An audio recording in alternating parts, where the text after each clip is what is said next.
All right, welcome to another Freezin for NFC North Podcast. We are on episode 11, and this week, a lot to talk about. The Packers playoff exit, Bears Vikings coaching searches, what's next for Rodgers and the Lions as well. First of all, we are joined by Cooper on Educated Takes. How's it going? Going pretty good. Exciting times. I'm an off-season guy, so this is my favorite time. Hey. And speaking of off-season, we're used to that with the Lions, joined by Grubb. Hey, how's it going? Thanks. I'm doing great. I'm in my empty studio here, so there might be a little echo, but I'm doing great. Hey, very good. The takes will remain solid, though. The takes will be solid. That's right. Absolutely. And Daniele is out this week, sick. So we are joined by Dale from Average Cheese. How's it going? I'm great. Thanks again for having me on. Appreciate Absolutely. You know, obviously it could be a little bit better, right? And we'll kind of get right into that. We'll just kind of slide right into it. What happened with that game? From the beginning, it seemed like the Packers were rolling. I thought that first drive was going to be it. We talked about on our podcast that the Packers needed to start off hot. They needed to put San Francisco on their toes, and they needed to put them behind so that running game that San Francisco has would kind of get neutralized that way. And as the game wore on, it just seemed like one of those games. It was just going to become a slugfest. And really what happened was every make or break play in that game, the Packers didn't make it. You know, it was a play that they could have made here and there, which could have turned the tides, and they never did. It never happened all game long. And they lost because of it. I still think they're the better football team, but the better football team doesn't always win. It happens. Yeah, I agree. Not an easy matchup, but definitely on paper, the better football team. I would agree. Yeah, that's got to be on Rodgers a little bit, to be honest, right? If you're down and playoff games are hard, you're going to get punched in the mouth. You're going to be playing good pass rushes in the divisional round almost every time. Right. And it's on in a game like that where you're kind of stuck in the mud and no one's really running away with it. Right. It's on your quarterback to make a couple plays. And that's kind of been his thing a little bit in the playoffs. Not that he's been bad. I mean, he's got Super Bowl, NFC Championship games. Right. That's stuff that the rest of us on this podcast are largely unfamiliar with, outside of a few streaky seasons. But yeah, that's just something I've noticed over Rodgers' career is in these moments, just like a little bit short, where you would hope for more out of a quarterback that's like probably consensus top 5 all time, right? Yeah, and on I don't know if you caught this, Dale, but Gary Ellerson was just all in on Rodgers and said he was off all game. Like even all the passes receivers had to reach to him. Even Devontae had to reach to a lot of those passes. I mean, he was off, wasn't he? He was off. And not only was he off, if you fixate on two guys the entire game, at some point NFL defenses are going to figure it out. Yeah. Other receivers were Aaron open Jones too. And Devontae Adams. That's it. Other receivers were open. I will add that as well on a couple plays. Especially that Huckett, the one where you could tell he had given up, kind of, where he just threw it deep into double coverage. There was 3 just like but he did it all game. College open, high school open wide receivers. He did it all game. Yeah. And there was receivers out of the backfield, backs out of the backfield. There was tight ends on short patterns. And just like was just said, was he just fixated. He fixated on Adams, and that was that. And he didn't let go of that. But I told you guys this last week. I knew this was going to happen. You were on it. You were on it. Yeah. I wasn't lying. And I told you that the way the 49ers are playing, and I just don't think, especially in a cold weather game, that Green Bay, yes, they have a lot of talent, but they do not have a lot of talent at the wide receiver spot. They have one superstar, and the rest of the guys are, don't get me wrong, they're good in their aspects, but without Valdez-Scantling out there to push the ball, push secondary deep, do some of these things, they don't have they have no tight end. They got nobody to work over the middle unless it's Devontae Adams. And I could just see this coming. I knew that 49ers defense, and we were talking about a cold, freezing game. It doesn't play good to any quarterback, right? Except for if you have an offense that you can get by with it like the 49ers do. where they can just, we talked about this last week, where they're just going to run the football and they don't care. They will win a game by a field goal at the end. The Packers are not used to playing that way, and Aaron Rodgers is not used to playing that way. He's used to being able to work the ball down the field, especially over the middle. When things get tough, you've got to be able to work the ball over the middle, and he wasn't able to do it. And the reason he wasn't able to do it, again, they just don't have the skill level at those positions to do it. The Packers are great on paper in a lot of areas. They have great running backs, great quarterback, and one superstar receiver. Good defense, even. Yeah, and a good defense. And a good best defense they've had in a while. But yeah, they just don't have the core guys, the guys who are going to step in to those positions. Like, Garoppolo, he could throw over the middle to Kittle. He could have these guys over the middle. They've got the backs out of the backfield. Debo Samuel, they can run the ball with him. They can throw to Ayuk over the middle. The Packers just didn't have that. I knew, seeing that setup last week, I told you this was a nightmare scenario, and I don't think a lot of people saw it, but I did. I saw this. We all saw Packers. Scenario. We said Packers. I think everyone but you was. I mean, Matt, Matt, of course, was leaning Packers, right. and so was Andy and I. We were all leaning Packers on that game. I guess if you're going to be in a close game like that, it really hurts to have the secondary, or not the secondary, I'm sorry, the special teams be your weakness too. Oh yeah. It's just like, because that's still a win. Like, it's still a win. Correct. If their special teams even plays average. If you go back in the day, right, where were the Patriots when Brady and Belichick early on in their careers, what made those teams were special teams and defense. They won games with special teams and defense and field position, and that's how the 49ers are winning right now. And the Packers don't have that setup right now. Yeah. It was such a winnable game too, because Shanahan did not bring his best. He got a little too cute, right? He started coaching himself. Exactly. Don't need to do that, right? That was your tweet, actually. Yeah, I remember that. You tweeted that right after. He out-coached himself. Yeah, it was a little bit too cutesy, and it was just, that game was there for the taking. He literally kept trying to coach the Packers back into the game. Yeah. They drove down the field. They were running it down the Packers' throat, and they got a field goal out of it, right? Yeah. There was one time that could have been a touchdown. Obviously, the rookie gets a face mask on a stiff arm. He'll learn from that mistake. But this was a game, again, that when he got up, or it was 7-3 Packers, they stopped the Packers again and got the ball back. And then he threw 2 straight passes. Like, Shanahan called 2 straight passes. I'm like, what are you doing, dude? And then they went 3 and out and had to punt and set up good field position for Green Bay. And it blew my mind, because he actually had this momentum going in the run game. And I think that was a changing moment. And if it didn't come down to the blocked punt, they would have actually lost that game because of his overcoaching. Yeah. So what else did you see from that game that we're missing? Because you watch the Packers every game probably as closely as we watch our own team. So what else did you see from that game that stuck out to you? Well, I have to agree. First of all, the Packers are not a cold weather team. Mm-mm. I mean, yes, when they can run the ball with Dillon and Jones, Dillon more than Jones. Dillon is that guy, right? Yeah. But in playoff games, Aaron Rodgers puts the ball in his own hands. I will say this till the end of time. He got Mike McCarthy fired because Aaron Rodgers was calling plays that he wanted to call in the playoffs and in big moments. And I think that's what it comes down to. But not having A.J. Dillon, having him go out injured, I think was a big thing too, because late in that game, when you need that 3rd and 3, or you need to move it 4 yards on first down, he's the guy you want with the ball in his hands. Aaron Jones is a great back. I'm not saying he's not, but at some point, especially in the cold, you want your big man just shoving it up. A little more beef behind there. Yeah. Well, they just went completely away from the run game. I mean, and then towards the end of the game, they started giving it to Jones after Dillon was hurt, and he started working. I mean, they were really actually working the run game good late in the game.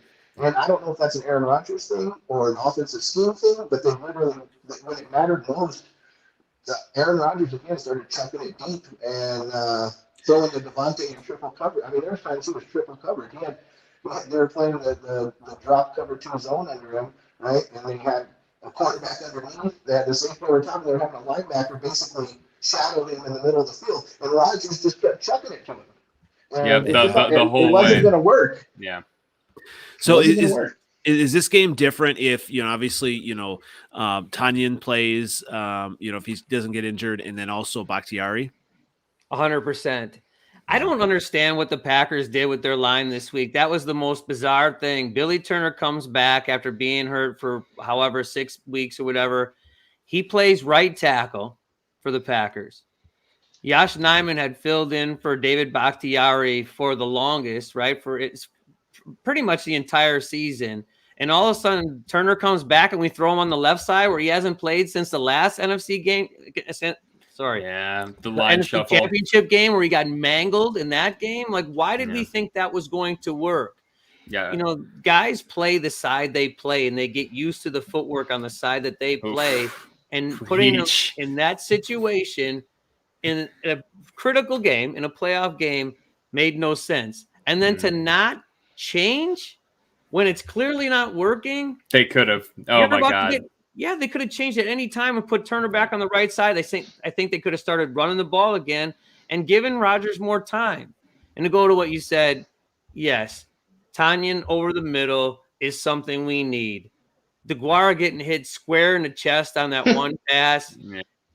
When you do that with Aaron Rodgers, he puts you way in the back pocket. Yep. Like, he's not going back to you for the rest of the game. I mean, and Mercedes Lewis fumbling, although I think Rodgers loves Mercedes Lewis, he gets that, I'm not confident in you right now. Yeah. I need to go to my guys who I am confident in. And then that's why it's another reason it was Jones and Adams the rest of the game. And I think the big piece in this game for the way this game set up was Valdes-Scantling not being out there, because you've got to be able to have somebody who stretches these safeties out and pushes, not even to throw to. He needs to take coverage off Adams. He needs Lazard and these guys can't do that.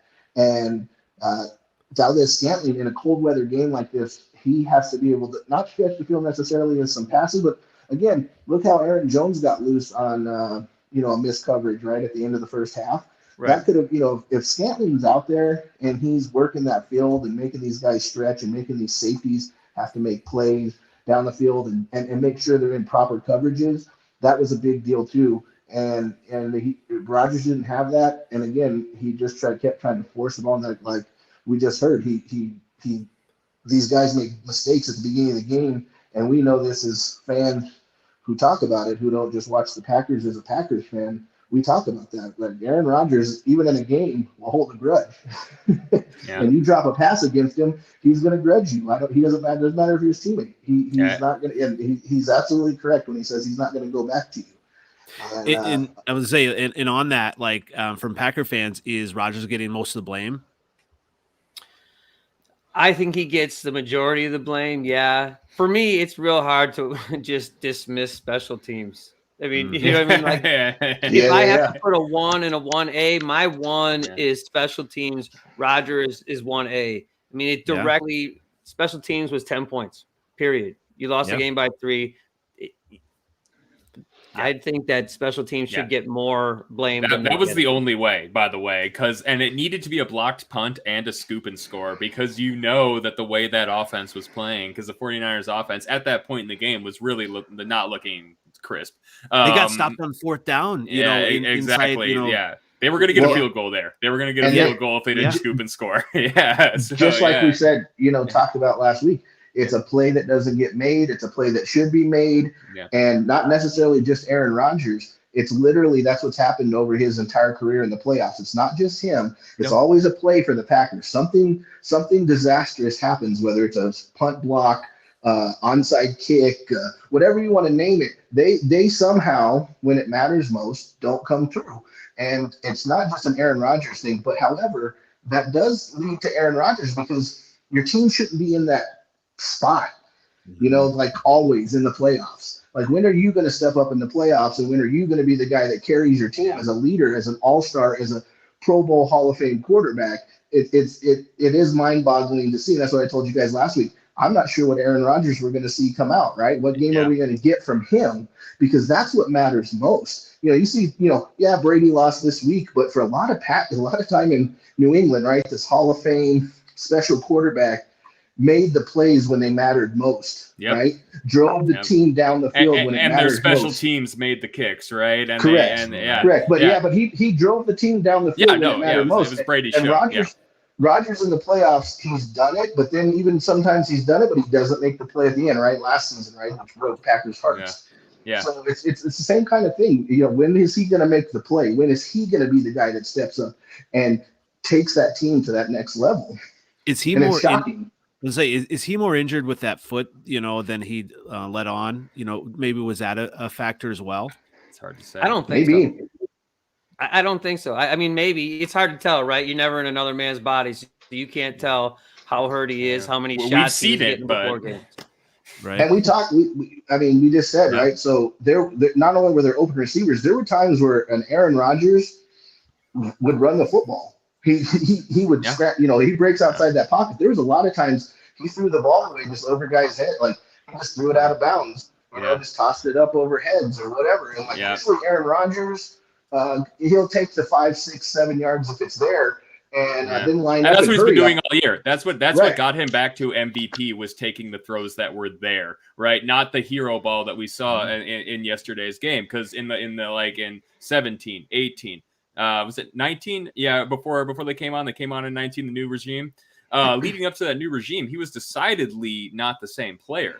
And playing, and then when they got the good system, he got that good, nice quarterback friendly play calling like that we see across the NFL right now. With a little outside zone, little bootlegs, take what's there, crossing routes over the middle. You got to stick with that. There's one thing I do kind of want to transition this real quick, because there's a really good comment, and this is something I wanted to touch on today. Hank over there in the comments asking if Zadarius Smith and Preston Smith are worth $50 million combined. And I want to talk a little bit about what the Packers are going to do next season and what this means, because I'm going to read a couple things here. So Aaron Rodgers, cap hit next year, $46 million. I can get on board with that. Zadarius Smith to the cap, $27 million. David Bakhtiari, 22. Little high, but I could do that for a left tackle. And then Preston Smith, $20 million. I thought the Vikings overpaid their linebackers. This is ridiculous. That is and it's guaranteed too. The dead cap on Zadarius Smith. They're $12 million. Dead cap on Preston Smith. I guess you can get out.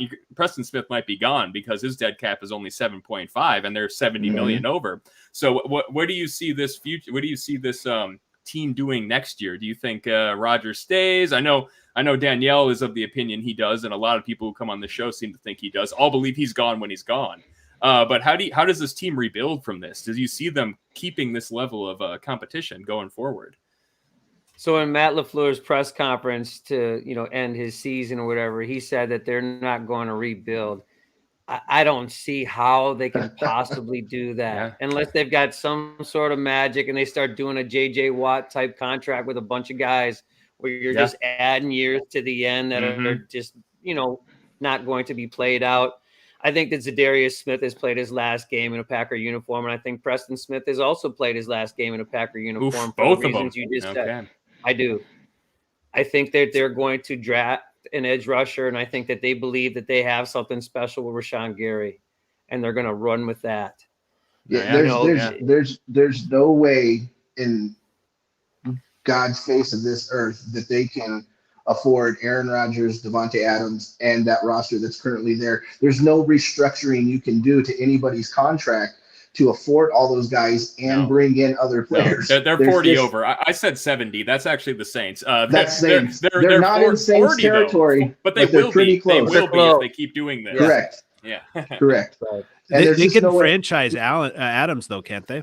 Yeah, but that's still a top 10 wide receiver contract. Yeah. You know what I mean? Yeah, that's huge money. And how are you going to pay Rodgers and all these other guys their contracts to have this same team? And I think a lot of Packers fans are delusional right now that are on that boat. Like all these guys are coming back. There's a salary cap. If it was baseball and it was the New York Yankees, the Packers would be in good shape. They could go out and pay more players next year to come on in. Right? That's not how the NFL works. So I just think some of this is a far-fetched idea. If Rodgers stays, it's going to take massive restructuring of a lot of contracts to get Devontae back. Yeah. And I don't know how they do any of that. Look at the Saints this year, right? The Saints were screwed. Their coach quit. because he said, look, there's no way you guys are going to fix this in the next 5 years. No, and like, he doesn't it can't have to be fixed. Yeah. And the Packers are almost down that route. And how are they going to fix that? They can't fix it by adding Rodgers and Devontae Adams on contracts. And if you don't think Rodgers and Adams want to get paid, well, they do still. And the best wide receiver in the NFL is good. I'm just telling you, there's teams out there that can pay both players. So if they want to play together, they can go together somewhere that can pay them what they're at least partially due. You know, I mean, so I don't know how the Packers pull that off with where they're at. You look at the Saints. It's just, even if they pull it, let's say they pull some of that off, right? Well, what happens when somebody gets hurt? Because you can't afford, look what happened to the Saints. When you can't afford backups, you're screwed once somebody gets hurt. Like it's been happening to the Vikings for years. In the whole Kirk Cousins era, it's been the whole problem is like, good starters, but we have terrible backups, right? Just replacement level backups, practice squad guys from other people's teams. And in the NFL, look, your guys are going to go down. And it's about who can, right? Everybody says next man up mentality, right? Well, in the NFL, you have to have that because there's no such thing as a team going through the entire season healthy. It doesn't happen to anybody. And you can be Tom Brady and the Bucks, and you guys your team gets unhealthy, then you get stomped in the playoffs. And so it just, even if you make the playoffs and you're unhealthy and there's nobody back there, back behind these guys that can actually come in and be at least put in some skill in Saints this year. So even if the Packers pull this off, everybody's going to have to stay mighty healthy for the rest of the season because who's going to come in? You're going to have guys on league they minimum got decent salaries. depth. I will give them that. They have decent depth. They've shown that this year. You almost wish that they didn't give the contract to Bakhtiari, even though he deserves it, right? With the left tackle play they got out of a rookie. Right, it would be really nice not to have that guaranteed. Aaron Jones too. I mean, you had Dillon there. I don't think they necessarily needed to throw. The running back will always get you. Yeah, I don't think they needed to throw the bank at him, and that's really a lot of these decisions and some of those guys, the contracts you named a while ago. That's what's really costing these guys. Is I mean, yes, is Jones worth it? Yes, but sometimes you go, but is he worth it to our team? I love the guy, but sometimes you just have to walk away. And what made the Patriots be so dominant for so long, right? They just walk away from the contract. They love the guy, but they're like, look, man, we got to afford an entire football team. Yeah. And so, that's what it's come down to for the Packers. Yeah, now, Dale, I was going to say, I'd interviewed you, early on in the season, and you talked about maybe Jordan Love not even being on the team. Obviously now they have to go to him, don't they, next year? Or a draft pick. Yeah, I mean, you have to give him a shot if Rodgers isn't back. And what do you think about that, by the way? Like gut reaction early off season. I know it's impossible. The problem we have as Packer fans is we are comparing Jordan Love, who's now started one game, to Aaron Rodgers, who's going to be a 4-time MVP. Right. And how can you not, right? I can look back at 2006, 2000 Aaron Rodgers, but that's not the guy he's replacing. He's replacing 2021 Aaron Rodgers. And can he play? I don't know. I mean, how do you know? He didn't play. There was no preseason last year. He played in 2 preseason games this year. The Packers couldn't make any adjustments against the Chiefs when they were bringing the house on every play. It was unfair. It's unfair to judge Jordan Love by his body of work because he doesn't really have one yet. No. He's got arm strength, and I think you can see that. But you got to have a lot more than that to play quarterback in the NFL. Yeah. Yeah, that's true. Do you think Rodgers stays? Just a gut reaction, gut on that. I think he does. Let the fans talk. Yeah, we're getting that. We're getting that from almost every fan we ask. They all think he does. Yeah, and it's okay to be a fan and say that. I thought for sure. I said before the season when all that mess was going on during the summer, I said if the Packers have a devastating loss in the playoffs, he is gone for sure. And now I'm walking back on that because that's not the feeling I get. I think Denver bound. He would try to run it back one more time. With who? I have no idea. That's what Snapple says. He is Denver bound. He's not going to that division. You guys know what I said at the end of the show last week. The Packers were going to lose, and next year you'd see him and Adams in Las Vegas. I guess that's the same division, isn't it? Rolling the dice on that. It's not. I mean, look, they have a ton of cap space. They also are searching for a coach. Could they bring in everybody that Rodgers and Adams wanted? Yes, they can. And that includes coaches. And so Denver it would be a good fit. However, I'm not sure how they want to stretch that. Elway does want to, he's been known obviously to go after and Denver's paid for their they've already extended all their wide receivers. They got a lot of money in wide receivers. They got good wide receivers. So I don't know unless they would trade Adams, for Adams. I mean that might be reason, and the reason I say the Raiders and everybody thinks I'm far-fetched, but just like everybody thought I was far-fetched last week when I talked the whole podcast about the 49ers winning. The reason I say that is just because one, both guys, you get Rodgers and Devontae Adams. You can bring in Hackett as even offensive coordinator if you can't get him to be your head coach. And then they're close to home. They finish their, Rodgers finishes his career around there. But the main thing to me is Rodgers might need to be traded. And Packers aren't sure about Jordan Love, but I'd much rather have Derek Carr than Jordan Love. And I tell you, this trade could work out perfect for both teams in this aspect of that.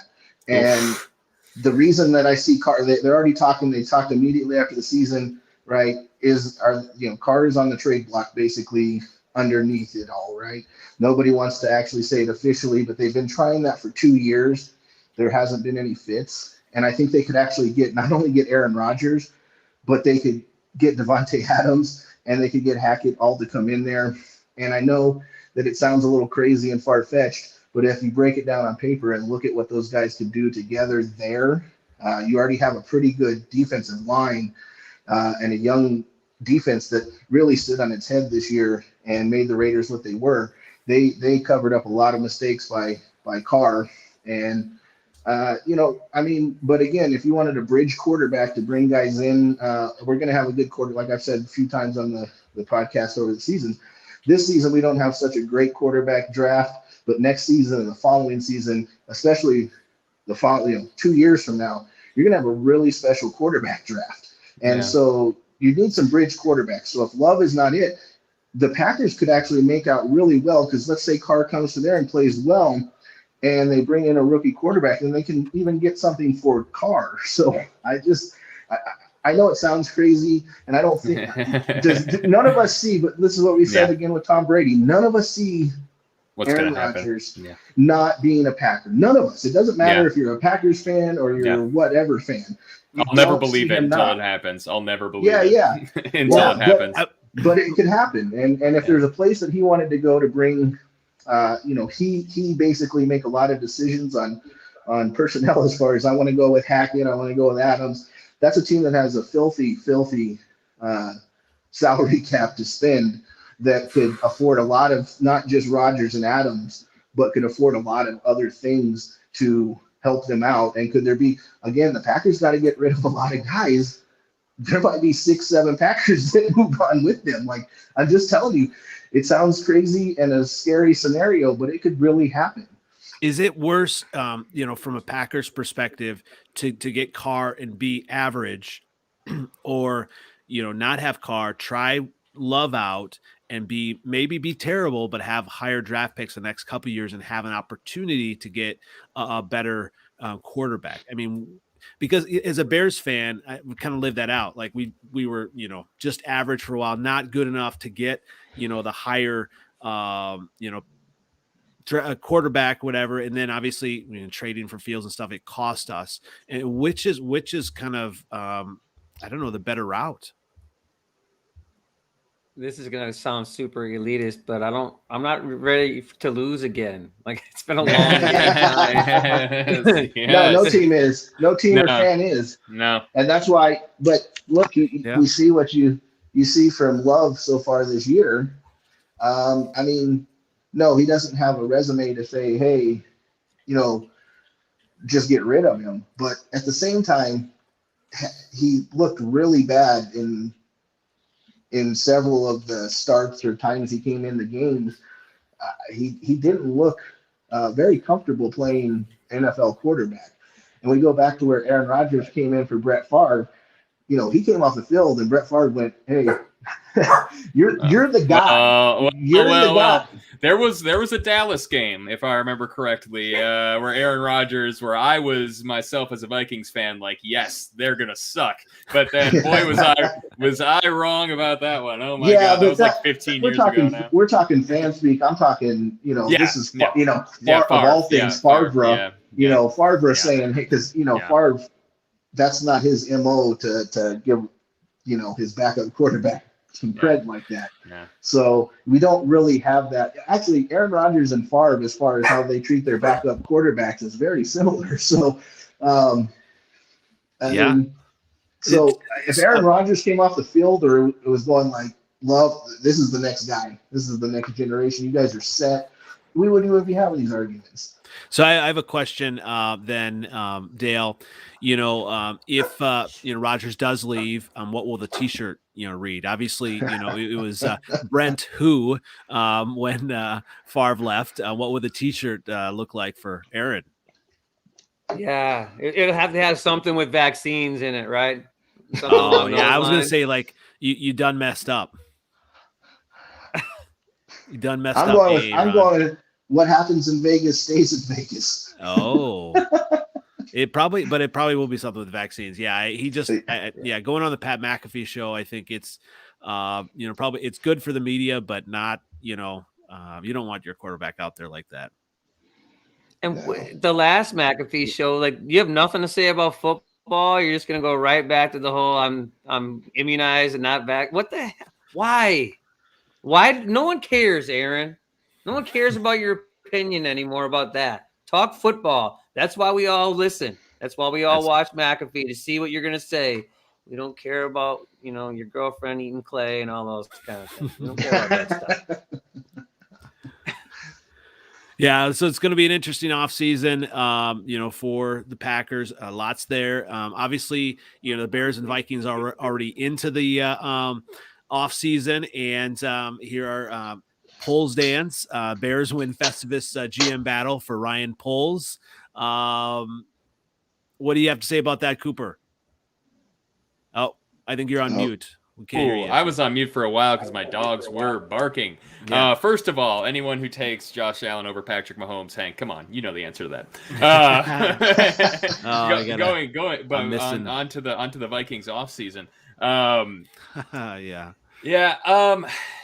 And I was in on Poles.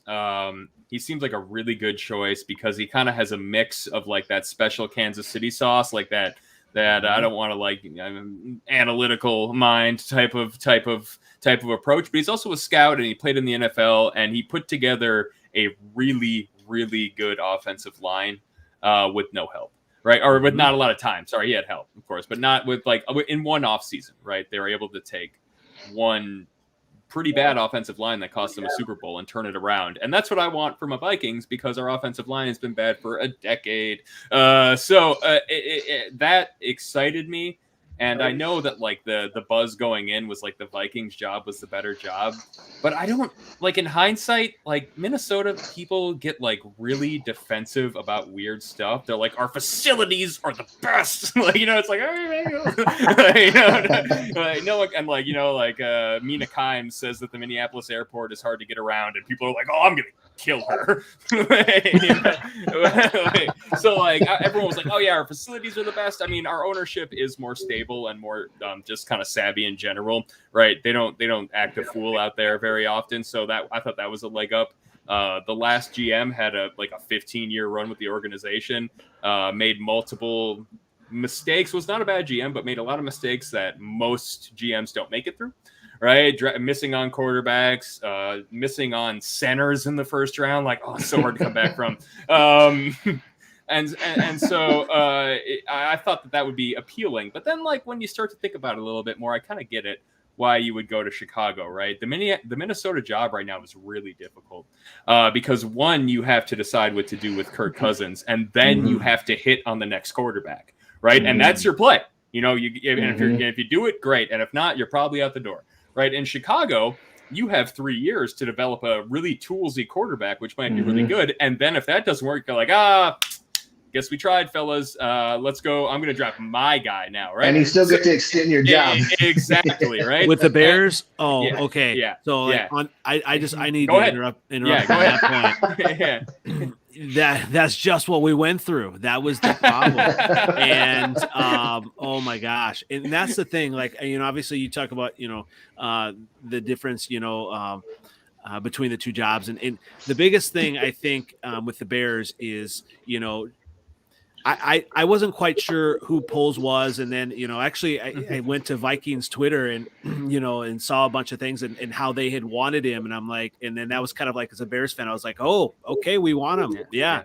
And, but with the Bears Chicago radio, obviously the talk is a lot of it is, okay, he is going to be this, guy who's scouting and not doing the overall things that is a younger guy, and we went through that before. Ryan Pace was the pick, and then thrust upon him was an older coach in John Fox, and so that is the worry now that okay, he's a younger guy. Will George McCaskey let him actually make the pick? And it's just like, don't screw this up. You hired Ryan Poles. You trust him to make the pick, because, that's the thing that, George McCaskey said that the GM and the coach will be his choice. And yet he says he's not a football guy, and he has not made That's any. not what you want to hear. That is not what you want to hear. So the structure has been from off. inside an NFL football team.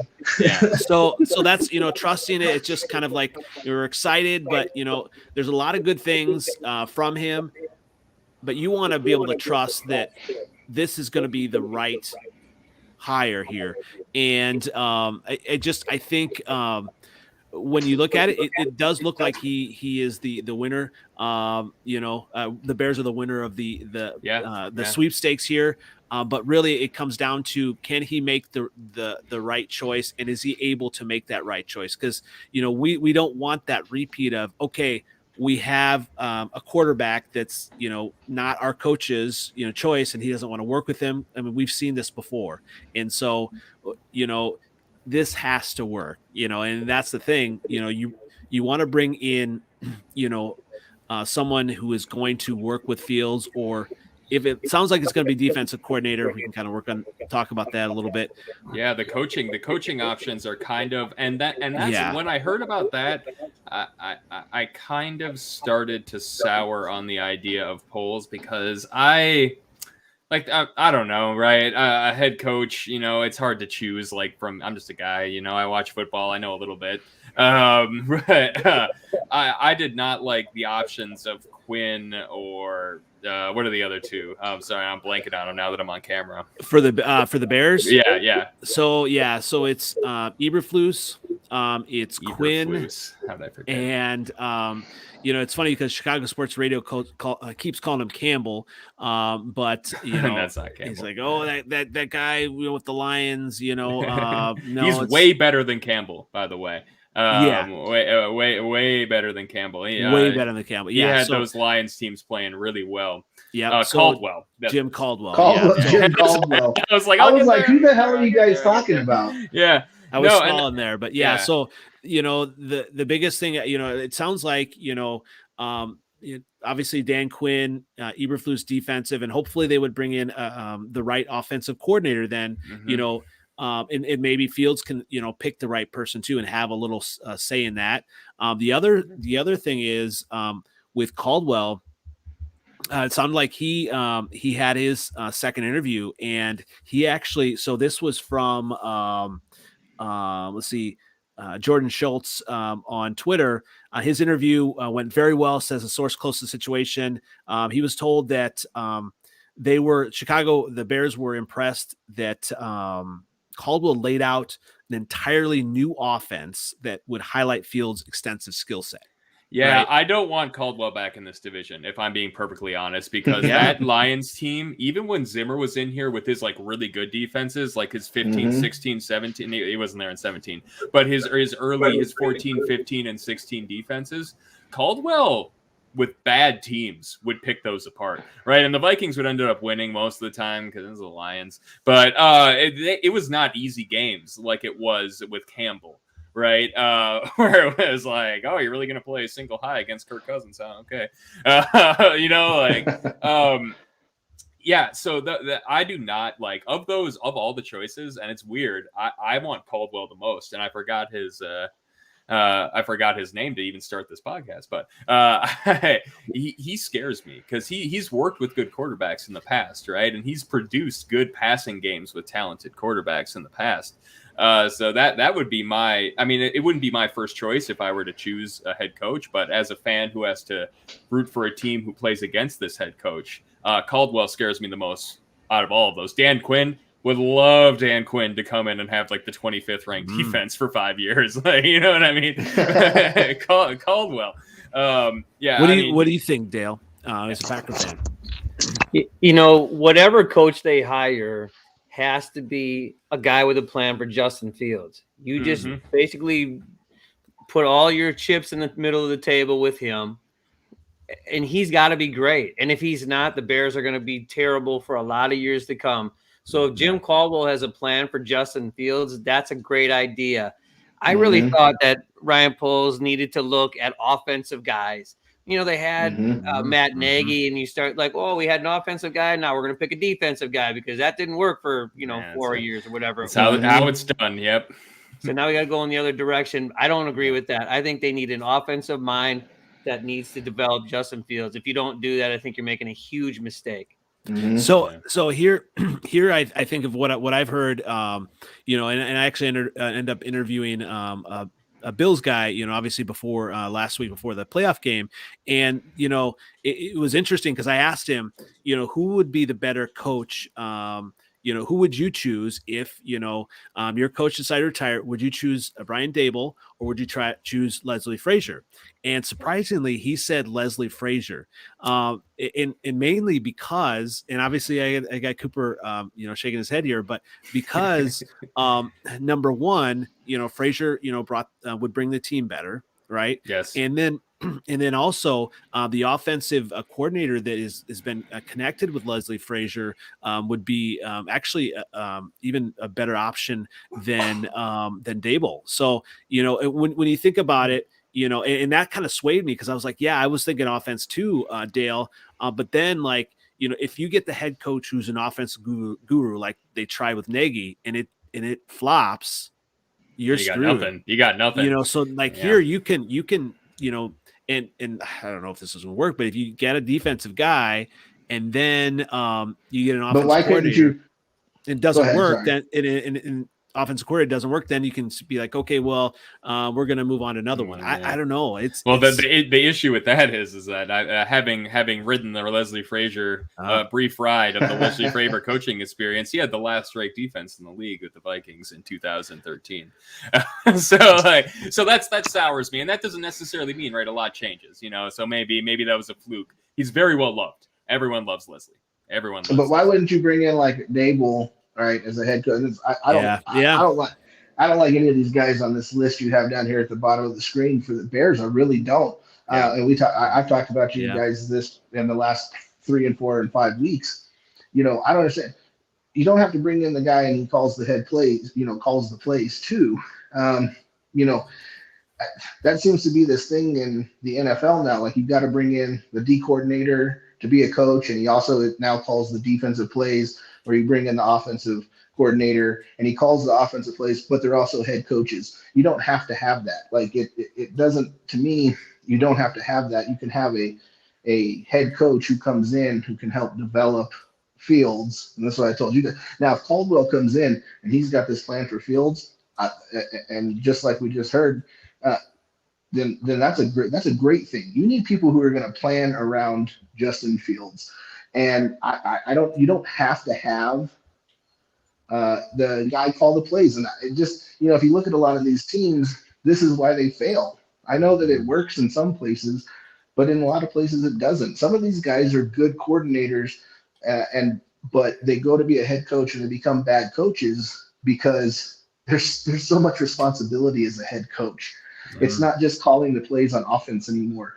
It's not just working with your guys, your quarterback, your receivers. Now you got a whole team. You've got a whole inside the building, right? You've got to now deal with press conferences, GMs, owners. You've got meetings. It's all different than being just a coordinator. So I think they could bring in somebody. And if Caldwell, like I say, Caldwell, I think would be great to help develop Fields. I don't believe in this.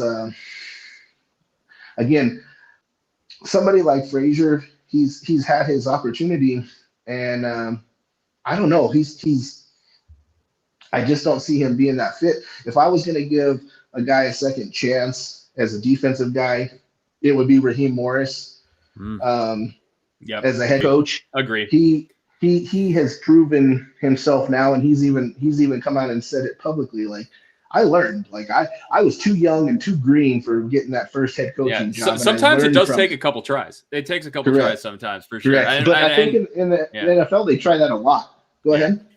No, I was just gonna say I like Raheem Morris. So he's kind of like a Leslie Frazier in that, like he's a player's coach, which kind of overused word, but people love him. He's well respected around the league.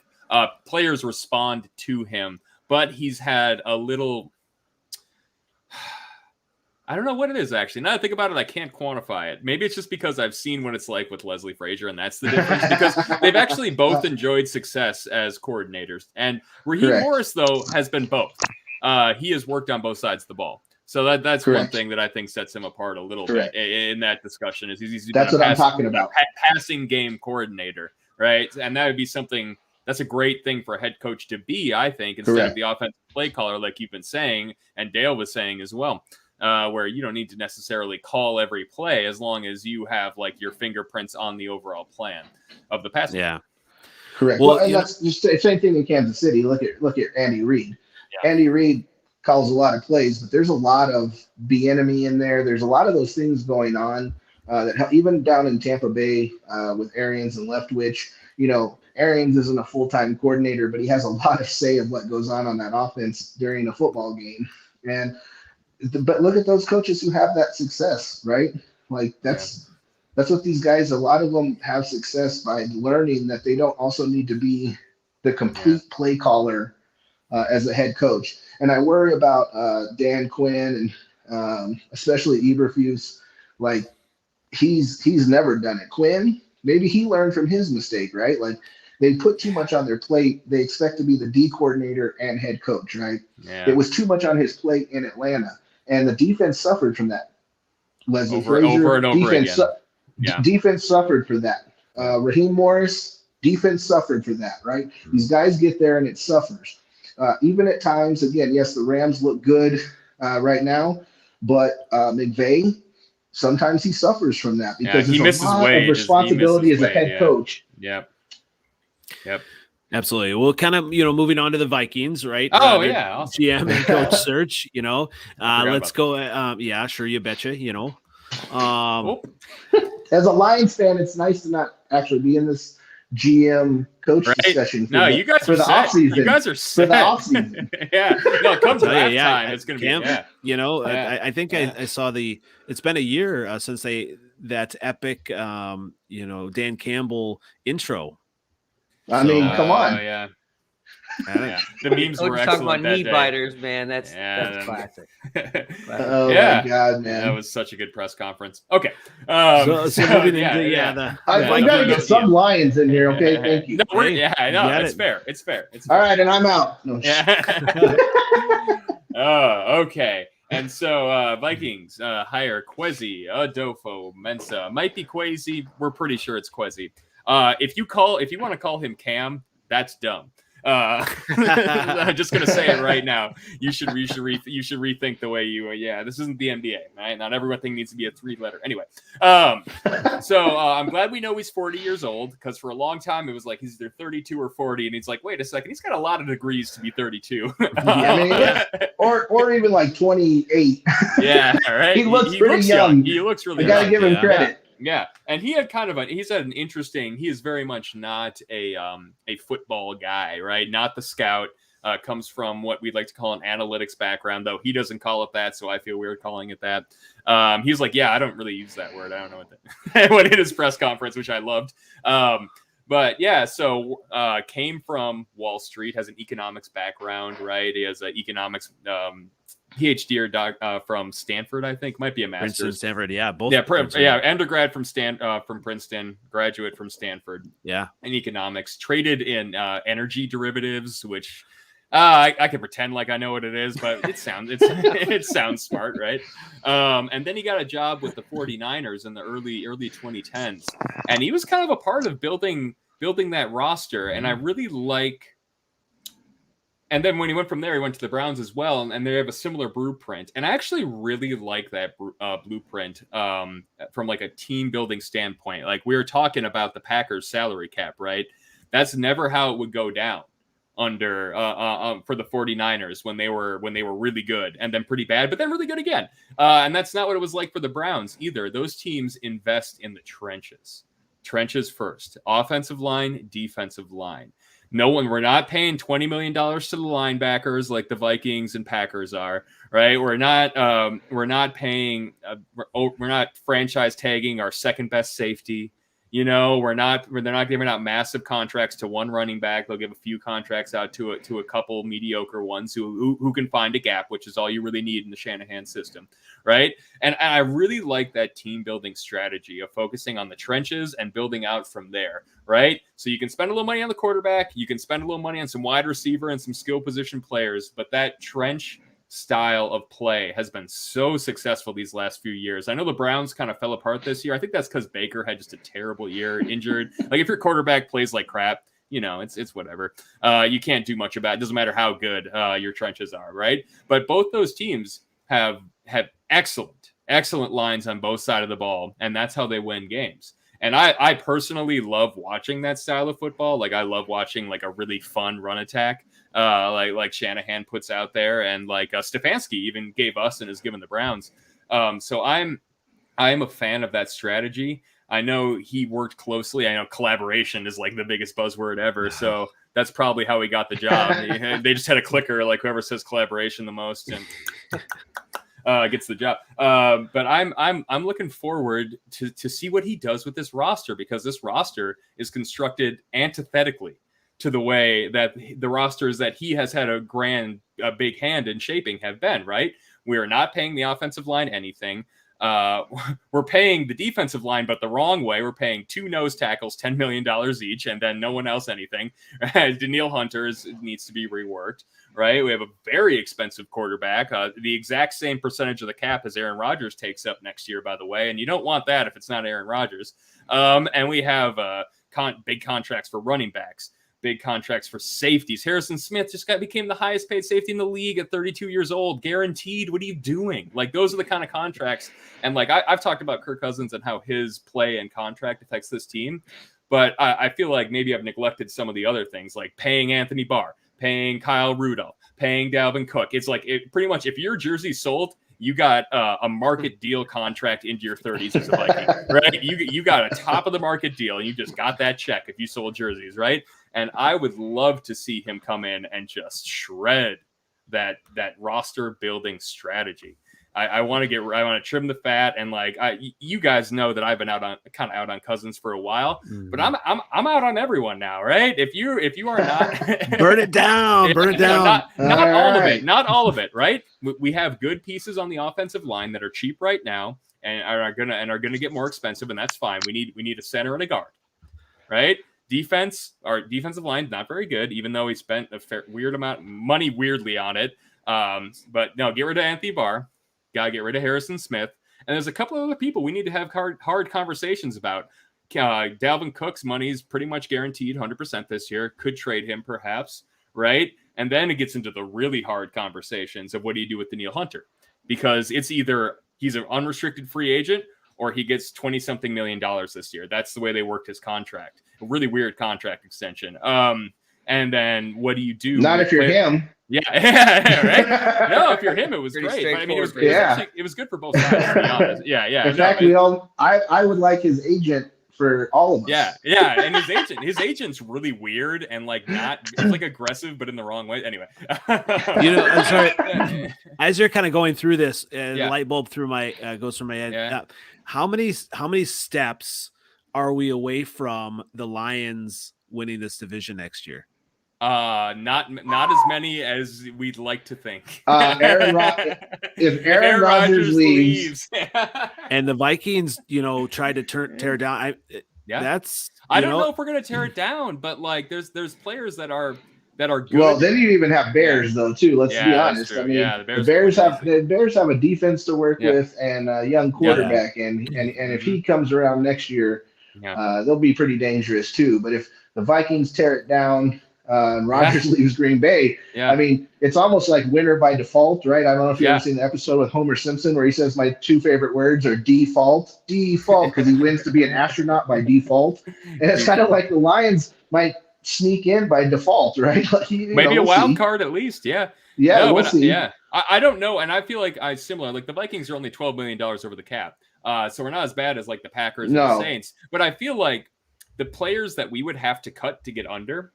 And we should not restructure and push it forward because, like, why? What are we protecting? You know what I mean? Like, it's not like we made the playoffs, 8, 9 wins, whatever. Right? The players we have to cut are good players, but they're just getting paid over what they should, right? So I feel like the Vikings almost have to take a step back, right? We don't have a Hall of Fame quarterback to try and hang on to, and that's what I'm. Hey, top 5 passer rating all time. Hang the fuck. I mean, come on. Sorry, I said that bomb again. Well, where's the dump button? Nobody's children can watch the show now. Yeah. So where do they go with head coach here? I mean, that's a good question. Even kind of ready for that discussion, or? Yeah, I mean, we're not like so. We interviewed a lot of people, and most of them defensive guys. What I want in my heart of hearts, I want Mike McDaniel. That's what I from the San Francisco 49ers. The guy who's been living with the Shanahan since he was like 12 years old, and will only go to a state that has legal marijuana, and that's not a joke. No, I want to go full. So if we're gonna do it right, do not take Ryans. DeMeco Ryans. I mean, maybe. I mean, he wants to keep him. So Ollie is a Niners fan, and that's a hell of a defense that got put together there. But if we're gonna do this thing, if we're gonna go youth movement, like cutting edge, right?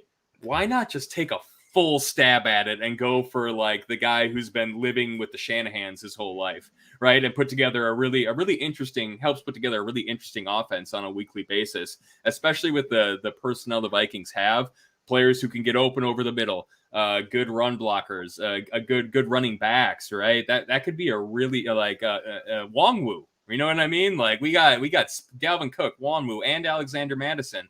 That is a dream for someone who's been working in the Shanahan system. And that's who I want. Will they get him? Probably not. Will he even get a head coaching job? Probably not. He looks like he smokes weed and plays N64 all day. It's hard to imagine. It's hard to. He looks exactly like all my friends looked in college, and that's all we did.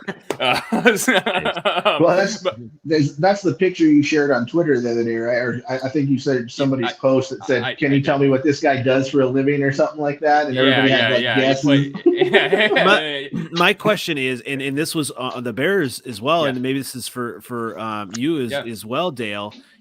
Why are these teams not in on Nathaniel Hackett? Like, I feel like the Bears should have. Denver is. I'm in on him too. Dale, I don't understand that either. I mean, and again, if you're going for a defensive mind, and if that's what the Vikings are doing right now, then maybe that's not their play. I don't think they care. I think he will be a good hire. He will get a job somewhere. Maybe not this year, but he will get a job at some point. Nathaniel Hackett will. If Aaron Rodgers leaves, if Aaron Rodgers goes to a team without a head coach, I'm just telling you, watch out for him to be the head coach of that team. No one has brought me more joy on a day-to-day basis than Nathaniel Hackett is what Aaron Rodgers said about him. And whether it's the Broncos or the Raiders or whoever, if there's a team that needs a coach and Rodgers decides to leave, just look out for that combination being what happens at one of those teams. Wouldn't surprise me at all. That wouldn't surprise you? It would not surprise me at all if that happened. If they kind of went as a package deal. the Vikings head coach is a different deal. Like the Bears, Correct. I think is very cut and dried. Like you need to develop Justin Fields. With all the things that were said about their rosters, that's a real influx team. Like I don't know. We don't know. We don't know either. Like I don't know what you do with that. Yeah. Kirk Cousins, you're buried with that for 2 years, right? That's a 2-year deal. So he's guaranteed $45 million this year. But you could trade him and extend him. Right? Because I want to say this, there is always there's always a quarterback, there's always quarterback desperate teams. And Kirk Cousins is a choice that is just born out of desperation. It's like, oh, we just need it. Like Steelers. Oh my God, can you imagine? Right? Oh, he's also a guy just like that. Yeah. Yep. But what happens is that everyone forgets that when you're building for the future, you can't predict that what you have will stay the same. So what's going to happen to the Steelers is they're going to grab Kirk Cousins, and that defense is going to take a step back, and all of a sudden they're going to be caught in that cycle, right? Yeah. Possibly. But just like you said, that's the point. Is there'll always be a team. There'll always be a team. Yep. Especially a team that's ready to win, that could win, like the Steelers. You want a guy in there. Again, the Packers, if they're able to hold on to some of these things and Rodgers leaves, they're a team that could get, obviously they're not going to go trade for Cousins, but that's what I'm saying. Amazing. They could go out and look for a guy. Hey, who's going to be a guy? They would. Yeah, that is true. No, but there are teams like you. No, thank you. I really think you get a first for Kirk Cousins, right? Carson Wentz got a first. Sam Darnold got a second. What? You know what I mean? Like, there's always a QB desperate team. Hey, he only got benched for Cam Newton this year. Yeah. He had a real sharp first 3 weeks. So I was gonna go. I wanted another question on Hackett. So does he almost needs to leave this year, doesn't he? Like, so what if Aaron Rodgers does leave? This is his stock. Hackett's stock is at the top here. What if he leaves and the offense takes a dip, and then it was like, nope, we're out on the guy. Yeah. Well, he definitely needs it. Yeah, it is his I like time Hackett, for sure. Yeah. What do you think about that, Dale? Do you think that Hackett's kind of a guy that he needs to leave this year? Like, he may not be let's say he's not head coach, but he could go be offensive coordinator somewhere. Yeah. Couldn't he? I do. So I don't think he is experienced enough to take on a head role, but I think that he should. If the offer comes, he should take it because, this is his time. The iron is as hot as it's going to get for him. Right. Mm-hmm. Yep. Is he ready? Yeah, how do you know? I think he is ready. I think he is, to be honest. Just based on his track record. The Shanahans, these young kids so far, right? That's what teams have gone to. So they were green. I don't think he's that young. He's not that green. He took Blake Bortles to the NFC Championship game. Yeah. Oh. So he has good experience in this league, and again, I don't know if somebody shoots their shot at head coach for him. Yeah. But again, even if he leaves, watch out for him. Again, Aaron Rodgers is as a package, maybe not even head coach. All three went. That'd be so wild. Oh my God! Sports wild. Is That's not the word you want to use. You want to say something different. It's not going to be wild. Not if you're a Packers fan. I am not. I could revel in the quarterback purgatory, which Packer fans deserve, but I won't. I won't because I felt that pain. Especially after some of the Packers Twitter saying good game. I said good game, and I had some interesting responses. Go to hell, buddy. Living in Wisconsin, those are the nice ones that said go to hell. Yeah, they pretty much yes. But when you think about it, I think it'll be interesting if he does go to Denver. I mean, you talk about experience. Vic Fangio. I mean, he wasn't. I mean, they gave him a shot. This older guy, an awesome defense, but not a head coach. So age doesn't necessarily matter either. Do you have it or don't you? Well, you make a really good point there because as a coach, you don't want to get to Fangio age and be like, this is my only shot I'm going to get. You almost have to take that shot. I mean, Belichick did it. There's a lot of head coaches that have failed and come back to be a lot better head coaches. You have to take that job if it comes, whether it's the right situation or not. And if in Denver, it's not like you're going to Jacksonville or somewhere where you got to rebuild the entire roster and the organization. You're okay. He'd be great in Jacksonville, I think. But I understand. Yeah. Yeah, they took their shot. I think the Broncos, like, they're a team that took their shot at Fangio, right? He had been in the league for so long, coaching so many really good defenses, and they're like, we've got to give this guy a shot. It was almost like the desperation kill in a way. It was like he just deserves it in this manner, even though he had been good and had several things. I think, just like Dale's saying, like, Hackett, he deserves a chance. Like, he deserves something. And again, going back to Aaron Rodgers, there's a reason that Aaron Rodgers likes him so much. And talk about a personality that's hard to mesh with. That's over the years with coaches. If Aaron Rodgers is out there saying this guy is like, I mean, I've had the best year of my life with this guy.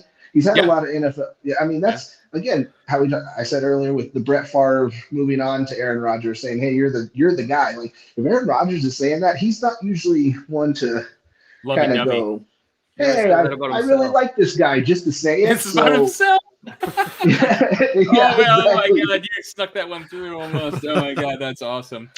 Oh man.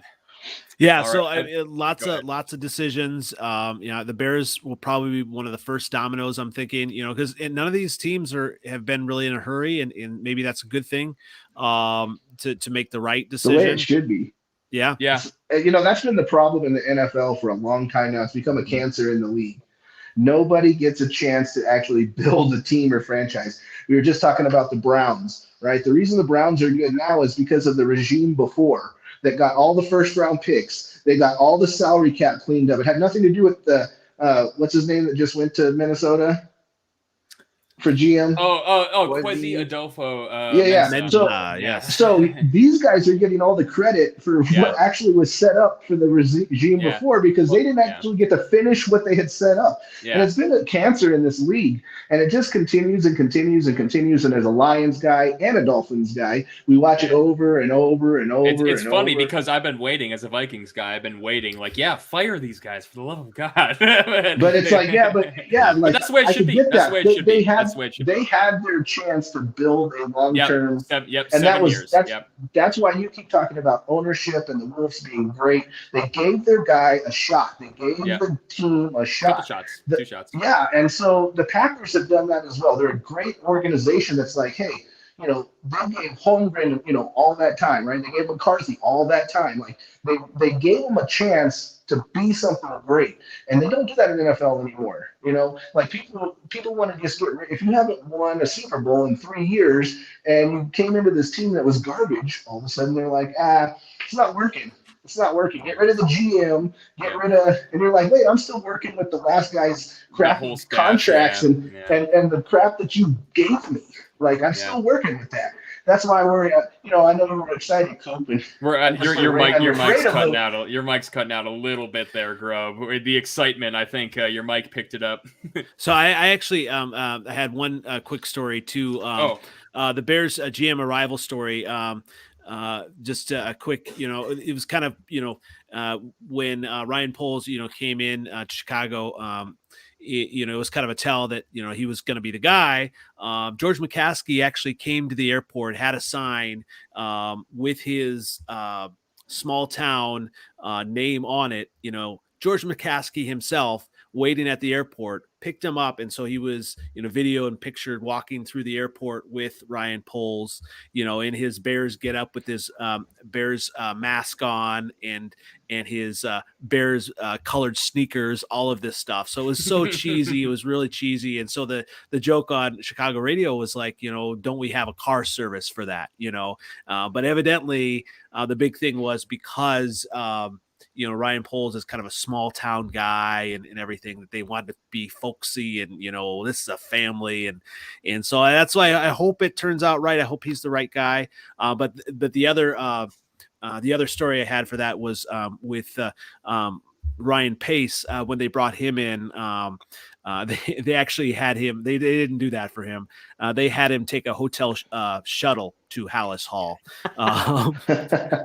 No way. Yes, that's correct. Yeah. Oh my God. You said you had a story. It's a little bit different now. Hopefully they've learned from their mistakes. Yeah. But he accepted the job anyway as a power move, I guess. Well, yeah. And then the story was too, even when he was drafted Mr. Trubisky in the draft room, he was asking, he was averse to conflict. Basically it came out, and he was asking people in the draft room, you had Trubisky number one, and he was asking all these people kind of to reassure him, that he made the right choice. And as an owner, you want to make the right choice for the person who's going to make you just hopefully, they let Poles do his thing. And obviously the Vikings, I think hopefully they let Adolfo Menso do the right thing. Kwesi. It's Kwesi. I just checked Twitter, and that's what they had a press release about it. Kwesi. Yeah. Anyway. So yeah, that was my funny story that I forgot to bring up earlier. Yeah. Awesome. Well, this was a good one, guys. This was fun. Yeah, absolutely. Well, thanks again for joining us, Dale. Everyone can find you where again? Yeah, you can find us on Twitter at AVG Cheese. That's pretty much it. We have a Facebook, Cheese. But I don't use it. So if you don't find us on Twitter, you're probably not going to find us anywhere. You can find us on Spotify, iTunes, and all the places where podcasts are available. So awesome. Check them on out now if you like them. You like them Packers or not? You listen to your rivals' podcasts. It'll make you a better football fan. It'll make you a better football fan. And if we suck next year, even better. The Packers are a bad team, it'll probably make me happy. Even better. Even better. So once again, I'm NFL to rival.